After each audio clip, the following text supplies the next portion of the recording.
Hi, I'm Steve from the Emmanuel Oasis side, and today we're looking at the first 10 verses of 2 Corinthians chapter 12. They're fascinating verses that have bred a lot of speculation, but we'll be focusing on what we can be sure of. Picking up from yesterday, Paul, against his better judgment, is continuing to play the boasting game with the false leaders that have been influencing the church at Corinth. Anything they can do, Paul can do better. It appears that the false leaders have been boasting of visionary experiences. Well, Paul goes further and recounts an experience 14 years previous when he was called up into heaven and saw and heard things he wasn't allowed to pass on. Now, it's strange why that is the case, but it may be that God allowed it for the sole purpose of strengthening Paul to face the trials and the troubles that we heard about yesterday. In describing this event, Paul kind of goes all schizophrenic. He says, "I know a man," when he's talking about himself. He distances himself from any status or importance that could be attached to this event, maybe for two reasons. Firstly, Paul, as we know, is only ever interested in spiritual gifts that build up the church, and he's not free to speak about this one. Secondly, it's possible that spiritual experiences were seen to enhance the reputation of apostles, and Paul wanted nothing of this. He's more of a what you see is what you get kind of guy. And what he wanted people to see was his weakness. Anything else, including reputation, can run the risk of obscuring Jesus rather than highlighting him. For Paul, the mark of an authentic apostle, or indeed any believer, is weakness that provides a channel for God's power. More about that soon, but let's not pass over that. Because of the staggering revelations that Paul was permitted to experience, he was constantly reminded of his weakness by a God-given thorn in the flesh. That's what it says in these verses. It was this thorn that kept him humble.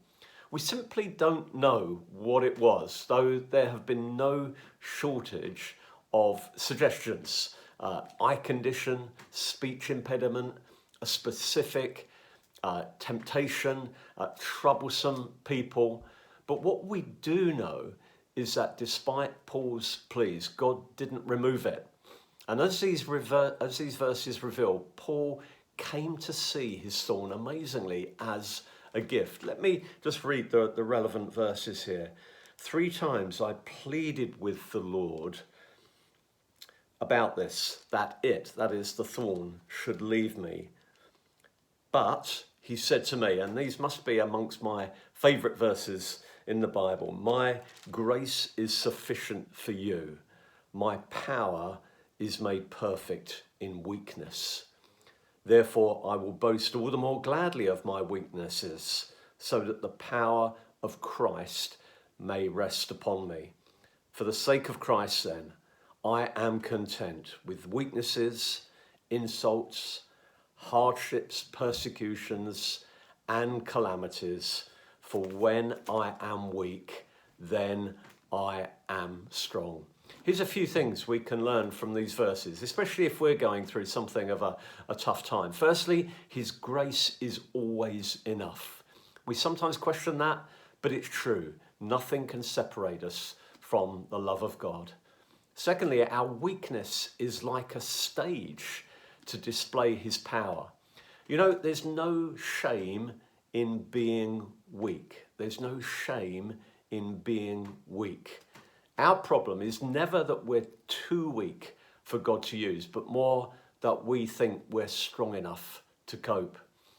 Thirdly, we're to boast of our weaknesses. Well, how do we do that? Well, simply to admit them, to strip off our self-sufficiency and ask God to clothe us with his power instead. That is a good trade.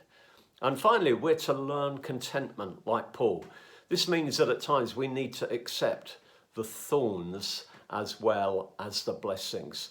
They helpfully chip away at our self-sufficiency and remind us that we need God's help. They remind us that we're weak. If you're struggling with all of this, then look at Jesus. Look at the cross. Look at the Lamb of God allowing himself to be nailed to the cross in weakness. Look at the Lamb that rose from the tomb in power. And look at how that power in weakness has changed and will continue to change millions of lives across the world, including our own. Today, remember that because of Jesus, like Paul, you can say, when I am weak, then I am strong. God bless you. Have a good day.